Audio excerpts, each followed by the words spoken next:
Huku makataa ya wagombezi huru kuwasilisha stakabadhi zao kwa msajili wa vyama yakitimia hii leo, wanaomezea mate nyadhifa mbalimbali walijifikisha kwa wingi kuhakikisha kuwa majina yao yanapatikana kwenye karatasi za uchaguzi mkuu wa Agosti 8 mwaka huu. Hashim Kamau Athman. Kulingana na msajili wa vyama, wagombezi hao ni pamoja na wawaniaji 10 wa urais, wale watakaogombea ugavana wakiwa na 27, akiwemo Paul Otuoma wa Busia na Miguna wa Nairobi, huku maseneta wakiwa 30. Wanaotafuna kucha kwa wabunge baadaye mwaka huu katika tiketi huru ni wagombezi 215, nao wawakilishi wa kina mama 13. Aidha, waliojitokeza kwa wingi ni wale wanaotaka kuwa wawakilishi wa wadi, nao ni wagombezi 1659.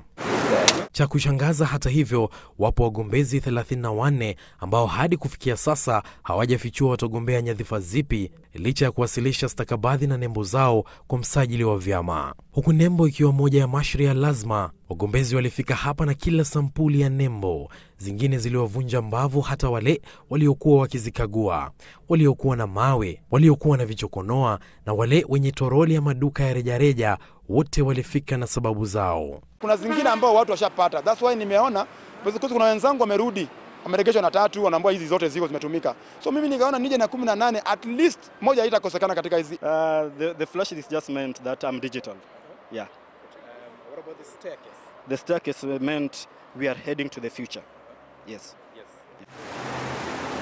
Makataa ya kuwasilisha stakabadhi kwa msajili wa vyama kwa wagombezi huru yanakamilika hii leo, huku vyama vya kisiasa vikiwa na hadi siku ya Jumatano kuwasilisha majina ya wagombezi wao kwa Tume Huru ya Uchaguzi na Mipaka IEBC ili kufanikisha maandalizi ya uchaguzi mkuu baadaye mwaka huu. Hassan Mugambi, Citizen Nipashe.